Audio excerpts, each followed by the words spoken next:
11:45। তো আজকে ব্লগটা স্টার্ট করতে একটু দেরি হয়ে গেল। ইভেন আমার বাড়ির সমস্ত কাজপত্র হয়ে গেছে, আর আজকে তো বৃহস্পতিবার, ওই জন্য আজকে রান্নার খুব একটা বেশি চাপ নেই। মোটামুটি একটা পোস্ত, ডাল আর একটা ভাজা দিয়েই আজকে রান্না শেষ হবে। তো ভাতটা হয়ে গেছে। তো এদিকে আমার দেখো আজকে সমস্ত কাজ আমি করে নিয়েছি। এই দেখো বিছানাপত্র একটু রোদে দিয়েছিলাম। এদিকে ছেলের বইটা বিছানাতেই রয়েছে, ও আসবে, ও এইমাত্র পড়ে উঠলো অনলাইন ক্লাস করে। তো তারপর এসে ও আবার এসবগুলো করবে। তো দেখো বন্ধুরা, আজকে আমার ঝাড় পোছ মানে একদম সব কিছু হয়ে গেছে। আসলে সকালেই ব্লগটা স্টার্ট করব ঠিক করেছিলাম, কিন্তু ওই যে আমার ছেলের এখন অনলাইন ক্লাস চলছে, ও আমার মোবাইলটা নিয়েই করছে, যেহেতু ওর বাবার মোবাইলটা সবসময় পায় না।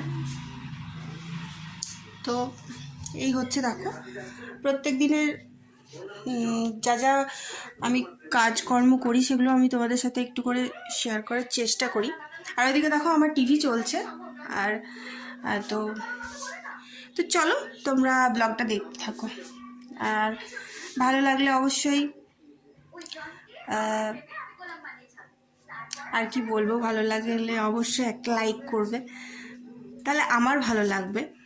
আর দেখো ঘরোয়াভাবে ব্লগ করছি, মানে যে খুব ভালো কিছু পাবো সেটা আশা করি না, তবুও চেষ্টা করছি। তো তোমরা দেখতে থাকো, আসছি পরে।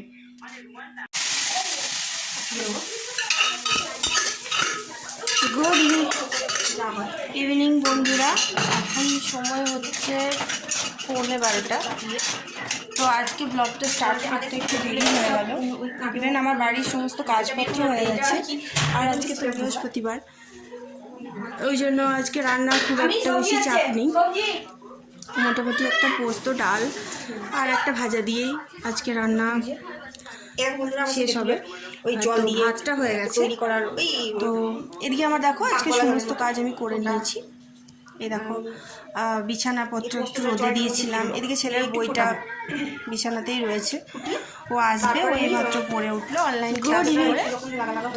ইভিনিং বন্ধুরা, এখন সময় হচ্ছে 11:45। তো দেখো বন্ধুরা, আজকে আমার আজকে ব্লগটা স্টার্ট করতে মানে একটু দেরি হয়ে গেল, সবকিছু হয়ে গেছে। আসলে আমার বাড়ির সমস্ত কাজপত্র হয়ে গেছে, স্টার্ট করবো ঠিক করেছিলাম, কিন্তু ওই যে আমার ছেলের ওই জন্য আজকে রান্না চলছে, একটা বেশি আমার মোবাইলটা নিয়েই করছে, যেহেতু বাবার মোবাইলটা পোস্ত, ডাল আর একটা ভাজা দিয়েই আজকে রান্না এই হচ্ছে, দেখো শেষ হবে। প্রত্যেক দিনে তো ভাতটা হয়ে গেছে, যা যা তো এদিকে আমার কাজকর্ম করি সেগুলো আমি তোমাদের সাথে একটু করে শেয়ার করার চেষ্টা করি। বিছানার দিকে দেখো আমার টিভি দিয়েছিলাম, এদিকে ছেলের বইটা তো বিছানাতেই রয়েছে। তো চলো, ও আসবে, ও এইমাত্র পড়ে উঠলো অনলাইন ক্লাস করে। ভালো লাগলে অবশ্যই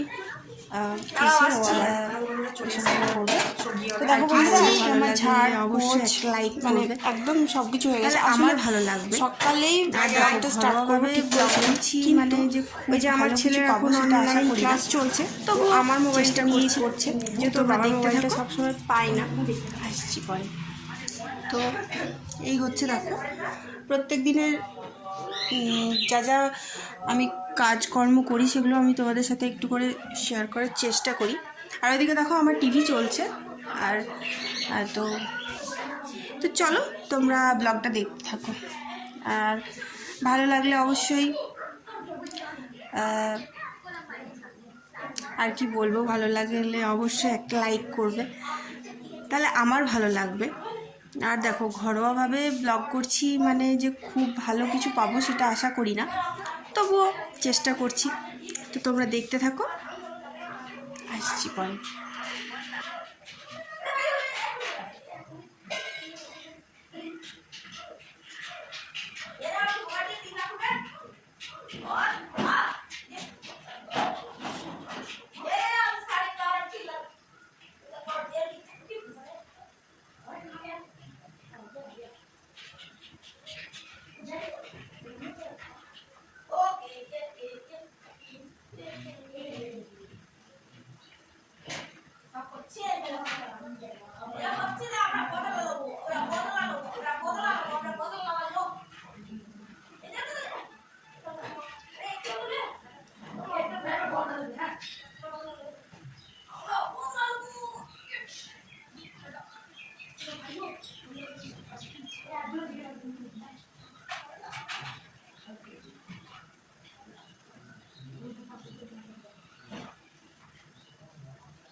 বন্ধুরা আমার পোস্তটা ফুটছে, আমি চলে গেছিলাম, এই যে সবজি নেওয়া হলো।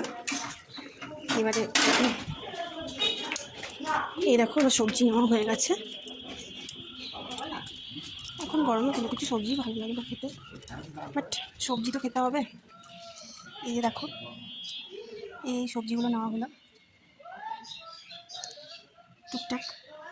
আর সবজিপাতির যা দাম, আপনাদের এদিকে কোথায় কী দাম চলছে একটু জানান তো কমেন্টে। মোটামুটি কাঁচা সবজি সব জায়গাতে একই দাম। তো এই যে আমার পোস্তটা অলরেডি হয়েই এসছে, তো দেখা যাক কী হয়। আমি পোস্তটা পরে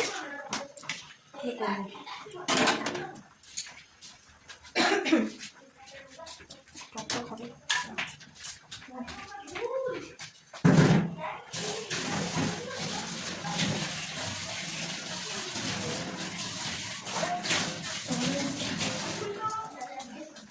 তোমরা কে কী রান্না করলে আমাকে একটু জানাও। আমি এদিকে ভাজি চাপিয়ে দিই, শাক ভাজি চাপিয়ে দিই। এই যে পোস্তটা আমি না ব্লগে বলতে হয় সত্যি বুঝতে পারি না। মূলো ভাজা, এটা এই যে মূলো আর আলু ভাজা আছে, তারপর শাক ভাজা আছে। ওইদিকে করলা নেওয়া হলো। এবার আমার শাশুড়ি মা যদি বলে করলা ভাজতে হবে তাহলে কিন্তু ভাজতে হবে। তো এই দেখো ভাজাটা আমি নুন হলুদ দিয়ে অলরেডি মা মাখিয়ে রেখেছিল। তো আমি এটা এদিকে কড়াই বসিয়ে নিয়েছি, এদিকে পোস্ত হচ্ছে, এদিকে ভাজাটা করবো, তারপর শাকটা করবো। তাহলে এত কিছু হয়ে যাওয়ার পর মাকে ভাবছি যে ডালটা স্কিপ করিয়ে দেবো, কারণ এত কিছু পর ডালটা কেউ খেতে চাইবে না এই গরমে না, তো একটু হালকা পাতলাই ভালো। প্লিজ আমি একটু হালকা পাতলা দিয়ে রান্না করছি।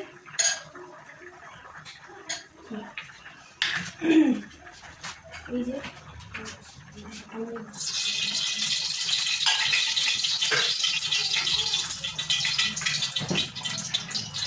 আমি ভেজে নেবো, আর আমি ভাজার মধ্যে একটু পোস্ত ছড়িয়ে দেবো, গোটা পোস্ত, তাহলে একটু ভালো লাগে খেতে।